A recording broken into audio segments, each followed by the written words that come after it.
Cinema Back, another dish created by she, her, continued by he, him. How we doing out there? Good, great, grand, and wonderful. Well, this one, it's been a minute since I've had one that I was going to struggle big time to be as positive as I can about it, but I'm gonna give it a whirl. So as you see on your dial, your screen, however you are joining us today, Crazy Fist, crazy name. I have it. I don't know this for a certainty, but I'm sure this is not the original title. Crazy Fist, a Hi-Ya original. If you don't have that app yet, go on now. And a Well Go USA release. Those very kind ladies and gentlemen over there were kind enough to send this to me to take a look-see. So, Crazy Fist. After an opponent dies mid-match, a prominent MMA champion swore never to fight again, instead retiring to run his family's international business. However, when his friend dies under suspicious circumstances during another tournament, he has no choice but to step back in the ring to help uncover the truth. Boy, and that is on the back of the goddamn box. That is, it's not untrue, but I feel on some level it's definitely misleading. So as I search for the positives, let's be clear on one thing. Hard work went into this movie, okay? A lot of time was taken for this movie, and also, had a future goal in mind with a possible sequel. I would be interested to see if that comes to fruition. But the fact of the matter is, this movie was messy. Very, very messy.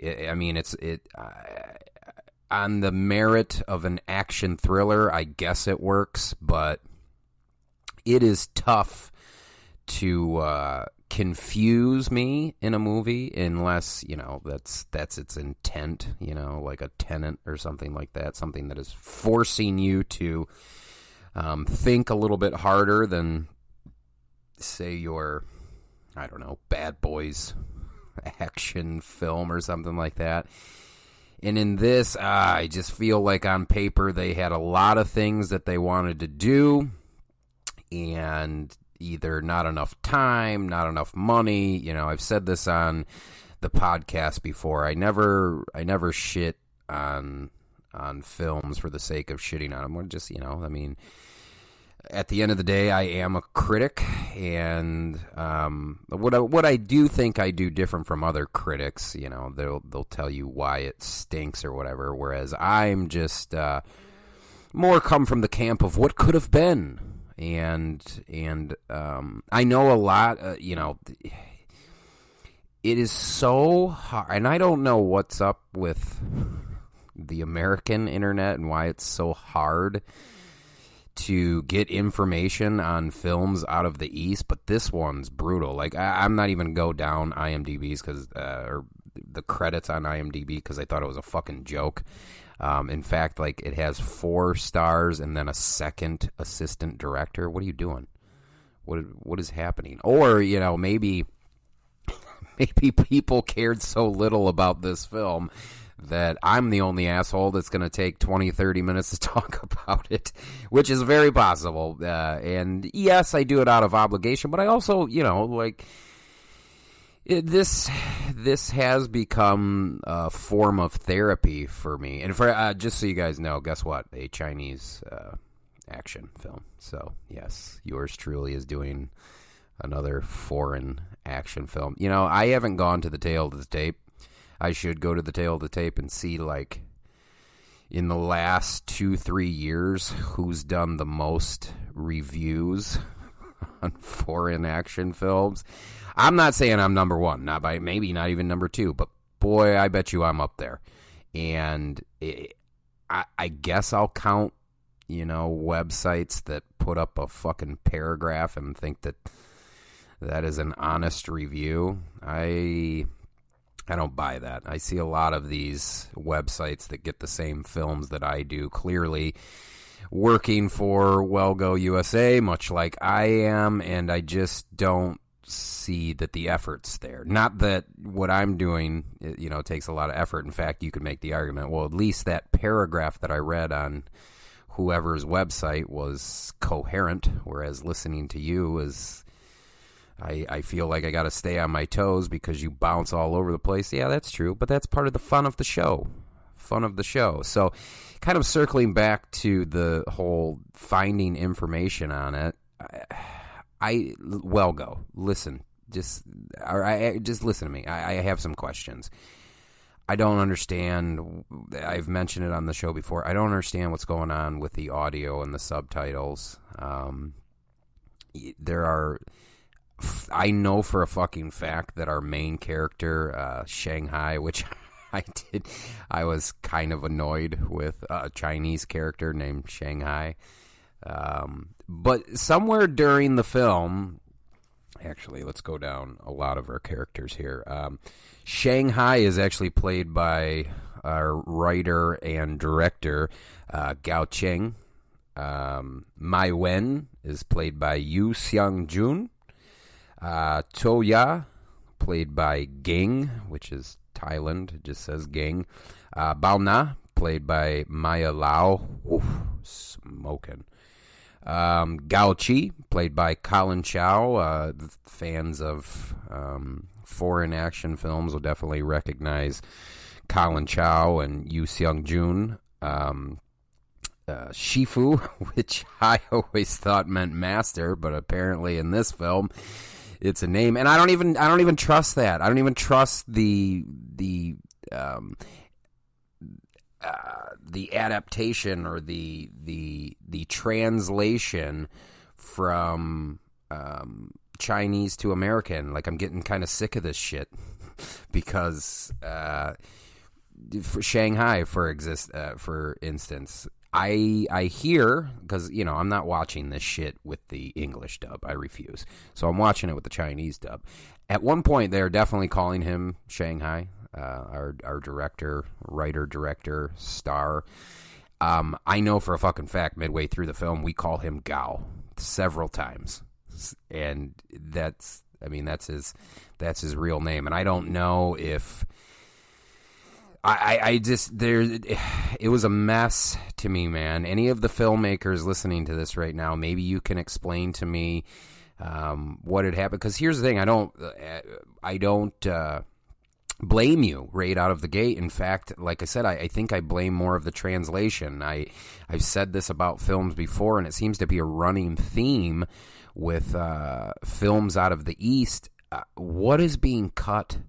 What scenes are being taken out? What scenes are being just thrown in to attract American audiences? Because I can assure you, if you need a guy to tell you what's going to work and what isn't, I will do that for you. Because what is taking place over the course of the last year and a half, it doesn't make a lick of sense.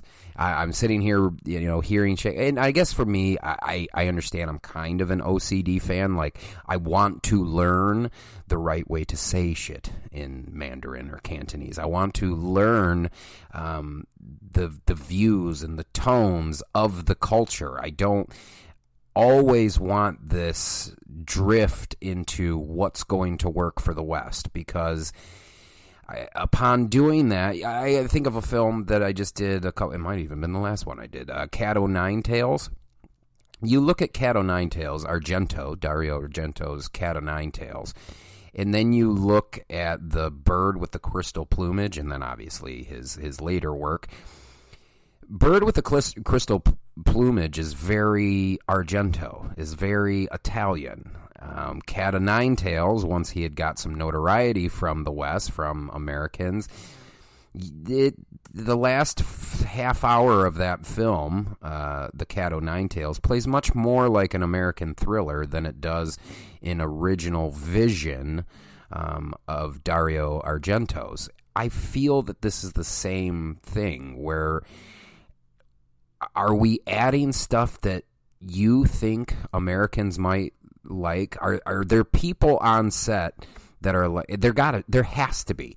Are there people on set that are like, no, we can't do that. The West isn't going to understand it.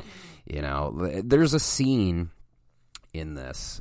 So, you know, I'll get to the scene that really just kind of bummed me the fuck out. But so I read the back of that, the back of the Blu-ray disc.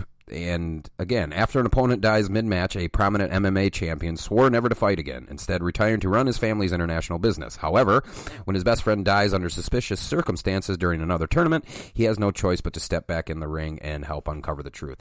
This movie does not even center around what that synopsis is telling you. I would say the movie predominantly follows Mai Wen, who is played by, actually follows Mai Wen and Bao Na, played by Mary Lau.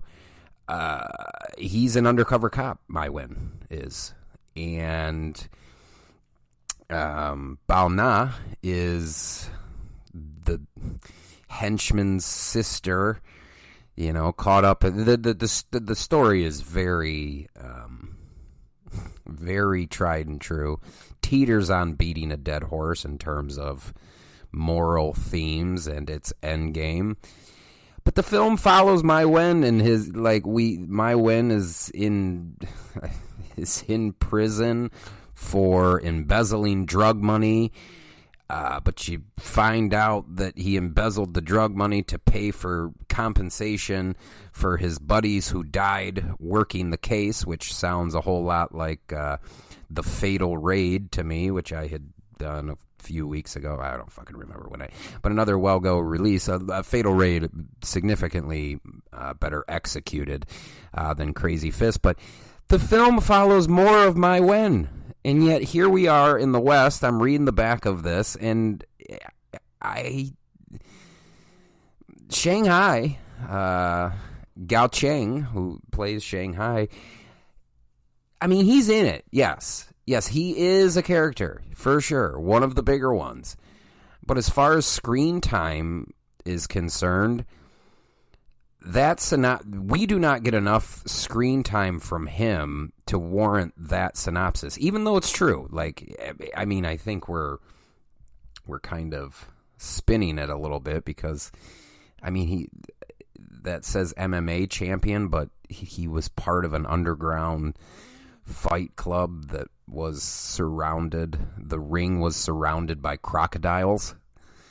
And in the beginning, I thought I was in for something pretty good, considering the opening sequences are people getting punched into the gator-infested waters by a bodybuilder by the name of Kai Green. That's another thing, too. If you Google Crazy Fist, Kai Green's like one of the first people that come up. I'm pretty sure he's a world-renowned bodybuilder. I feel like I've seen him before, or maybe I haven't. Maybe I'm just, the images are fucking, you know, just a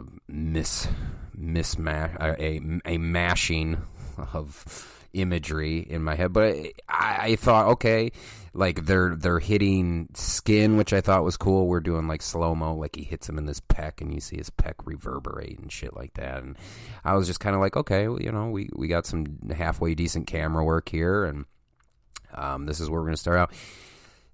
There is, in this hour and 35-minute movie, collectively, I bet you there is less than 10 minutes of actual fighting.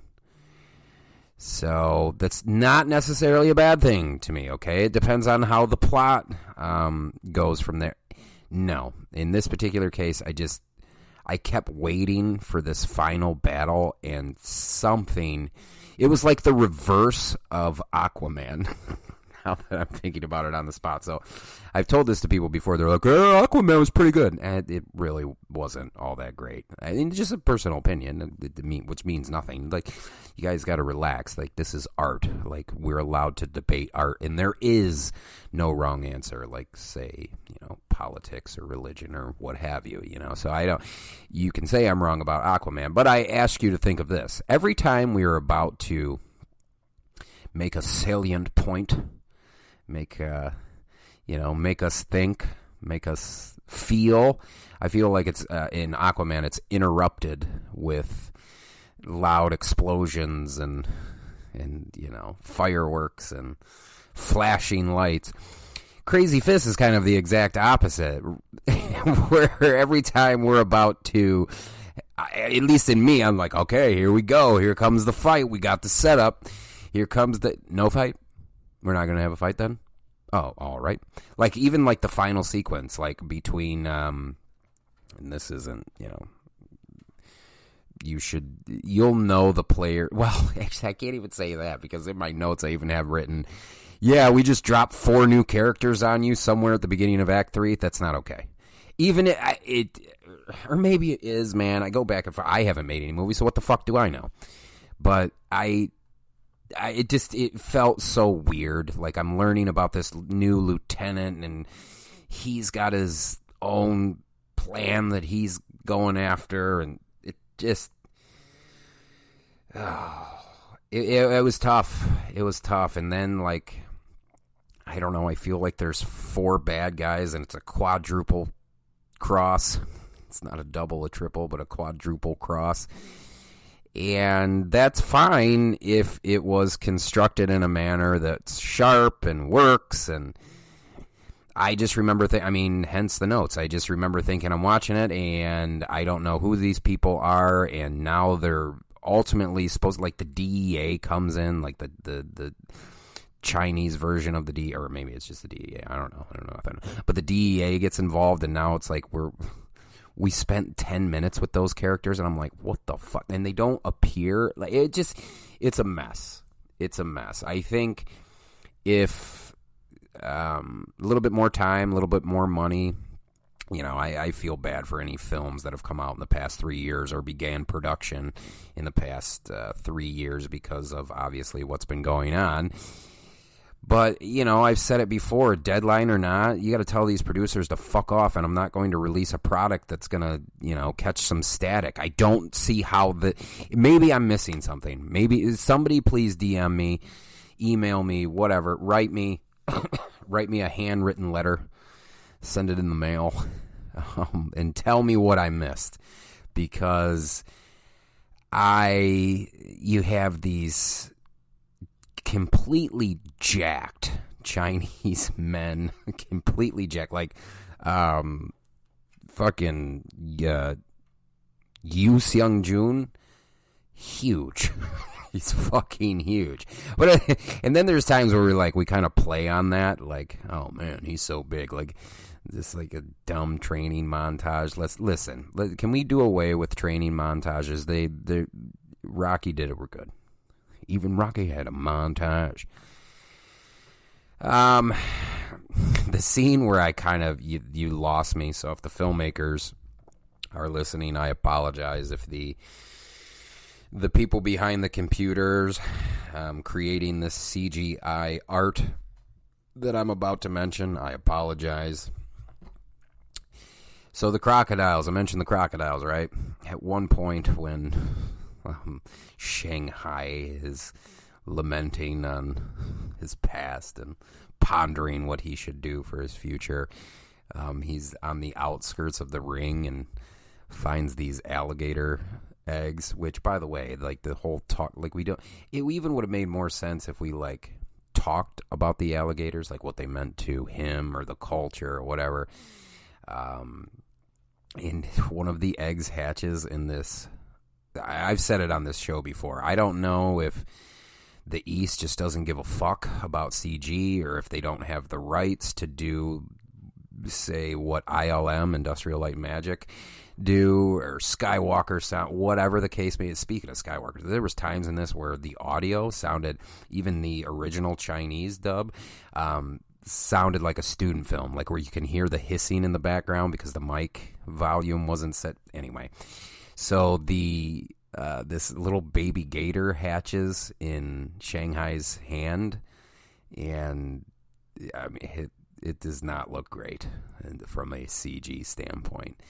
And he releases it into the water to its mother, and I'm like, okay, I feel like we're setting up for, like, he's not going to be hurt later in the film if he were to get kicked in the water.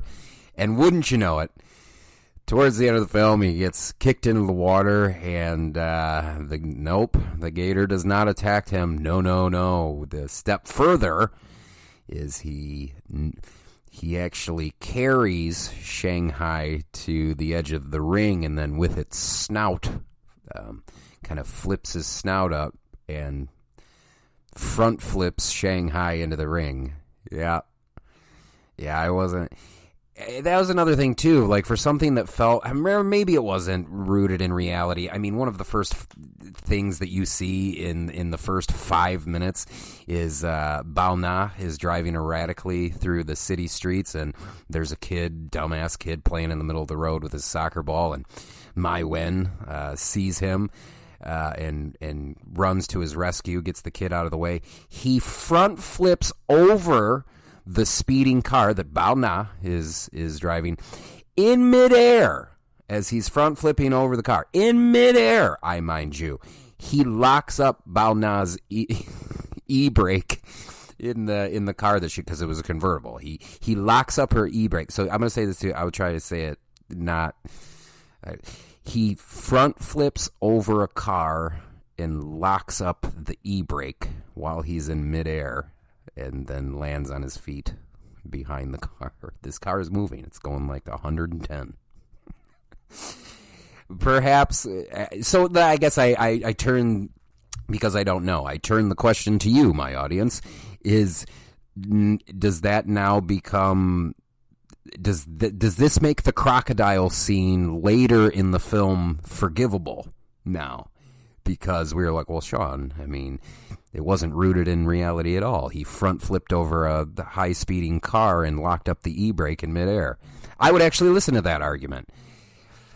The only where it kind of falls short for me is we just didn't have a whole lot of gator talk. It's just like, hey, remember those gators from the beginning of the film that inexplicably don't get used during some of the middle fight sequences, which I was just, dude, somebody tell me what I missed. I feel like I am a stupid person. I'm willing to admit that. I am a stupid person. But fuck, man. What are we doing here? And then it sets up for a sequel at the end. The end is so convoluted and so frustrating. Like, I finally think that I'm going to see this showdown between Shanghai and Gao Chi.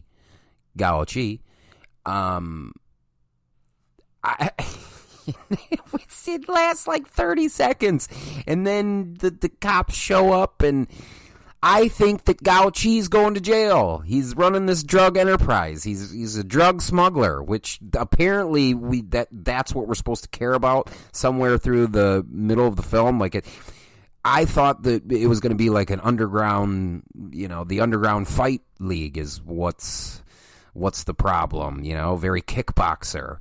And instead of it being like this fight, I think it was trying so hard to be SPL, Chapeau Lang, Killzone, with Donnie Yen, Jackie Wu, Sammo Hung. Great film if you haven't seen it.